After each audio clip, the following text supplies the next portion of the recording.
हाँ, तो स्टूडेंट्स आप देख सकते हैं ये बाजरे का खेत है जिसमें हमने वीडियो बनाया था बुआई का। अब आज हम देखते हैं कि जो खरपतवार है उसको कैसे हटाया जाता है, क्या होती है खरपतवार। खरपतवार हटाने की प्रक्रिया को क्या कहते हैं हम यहाँ पर देखते हैं। आप यहाँ पर देखेंगे तो यहाँ पर आप देखिए कि किस प्रकार से आपको ये जो बाजरे का पौधा है, ये बाजरे के पौधे हैं और इनके बीच में आप देखेंगे कि जो ये छोटी घास है, ये छोटी घास है, या आप यहाँ पर देखेंगे बिल्कुल बाजरे के जैसा ही, इसके पौधे जैसा ही दिखाई देने वाली एक घास है। आप ये देख सकते हैं। हर आदमी इसको पहचान भी नहीं सकता, लेकिन हमें एक तो ये ध्यान रखना है कि हमारी जो बुआई है वो यहाँ पर हुई है, तो इससे जो दूर हटके है वो खरपतवार है। खरपतवार क्या है?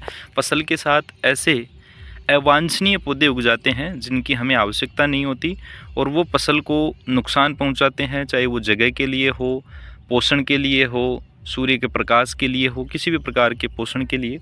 तो वो खरपतवार है और उसको हटाना आवश्यक हो जाता है, नहीं तो हमारी फसल जो है वो कमज़ोर होती है। तो यहाँ पर हम देखेंगे कि ये खरपतवार जो है, इसकी परिभाषा आप अच्छे से समझ गए होंगे कि ऐसे अवांछनीय पौधे जिनकी फसल के साथ आवश्यकता नहीं होती और वो अपने आप से उग जाते हैं और उनमें प्रतिस्पर्धा होती है किस चीज़ के लिए? पोषण के लिए। वो ज़मीन से पोषण भी लेते हैं, सूर्य का प्रकाश भी लेते हैं और जगह की भी समस्या ये उत्पन्न करते हैं उन पौधों के लिए, जो फसल के पौधे हैं उनके लिए। तो ये खरपतवार है। खरपतवार को हटाने की जो प्रक्रिया है वो निराई कहलाती है और निराई की प्रक्रिया भी हम देखेंगे कि किस प्रकार से होती है। अब ये देखिए, ये खरपतवार का ही पौधा है, लेकिन अगर कोई व्यक्ति हो जो खेती ना करते हैं, उनको ये पता ही नहीं चलेगा कि ये पौधा जो है वो बाजरे का पौधा है या नहीं है। तो ऐसे पौधे जो हैं वो बाजरे के साथ साथ बढ़ते जाते हैं और इनको हटाना बहुत ज़रूरी होता है। यही खरपतवार है। तो इस प्रक्रिया को निराई कहते हैं और ये निराई की जो प्रक्रिया है वो आप एक छोटा सा उपकरण देखेंगे, कृषि उपकरण है ये। जैसा फावड़ा होता है उसका बहुत छोटा सा, लगभग 1/4 ये ऐसा उपकरण बना हुआ है। इसमें लंबा हत्था होता है ताकि खड़े खड़े हम इसको चला सकते हैं और खड़े होने के बाद में हम इसको देखेंगे कि किस प्रकार से इसको जो है वो यहाँ पर चलाया जाता है इस प्रकार से, और जो खरपतवार है उसको हटाया जाता है। आप देख सकते हैं खरपतवार को किस प्रकार से हटाया जा सकता है। ये देख सकते हैं आप इस साइड में, ये खरपतवार वाला जो है वो हिस्सा दिखाई दे रहा है आपको। और जब आप यहाँ पर देखेंगे कि इस उपकरण की सहायता से इसको हटाया गया है, तो फिर इसके बाद में खेत आपको इस प्रकार से दिखाई दे रहा है। अब यहाँ पर आपको देखते हैं निराई किस प्रकार से होती है, उसका मैं आपको लाइव दिखा रहा हूँ। इसको इस प्रकार से चलाया जाता है यहाँ पर और जो भी खरपतवार है उसको हटा दिया जाता है। तो इस प्रक्रिया को निराई कहते हैं। तो आपने खुरपी सभी ने सुना होगा। खुरपी जो है उससे थोड़ा सा काम धीरे होता है और उसमें बैठ के काम करना पड़ता है, लेकिन इसमें बड़ा हत्था होता है पकड़ने के लिए। तो इसमें व्यक्ति खड़े खड़े ही जो है वो कार्य कर सकता है, निराई का कार्य, और इससे थोड़ा कार्य जल्दी भी होता है। इसलिए ऐसे उपकरण की जो है वो आवश्यकता होती है किसान को। इस उपकरण को अलग अलग जगह पर अलग अलग नाम दिया जाता है। तो आपके क्षेत्र में हो सकता है कोई और नाम हो।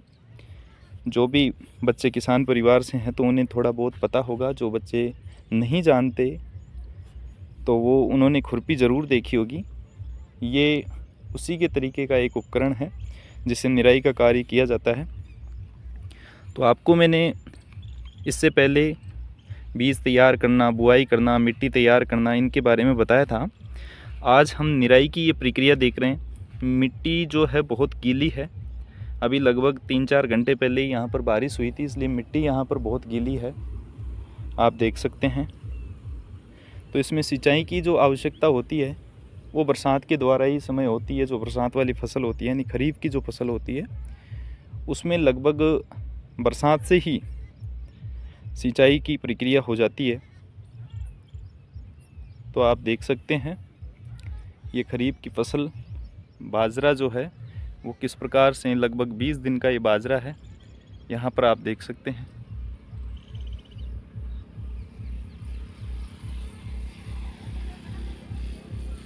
तो मुझे उम्मीद है प्यारे बच्चों कि आपको खरपतवार क्या है और इसको किस प्रकार से हटाया जा सकता है।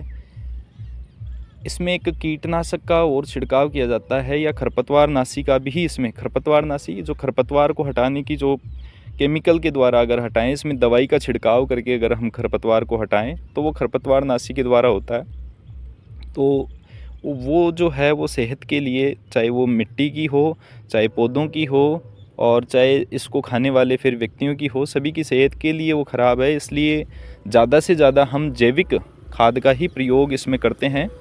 तो इसमें पहले ही गोबर की खाद डली हुई है, जैविक खाद डली हुई है, तो ज़्यादा से ज़्यादा जैविक खाद का ही प्रयोग किया जाता है, केमिकल का कम से कम प्रयोग किया जाता है। और ये जो प्रक्रिया है निराई करने की, ये सबसे अच्छी विधि है।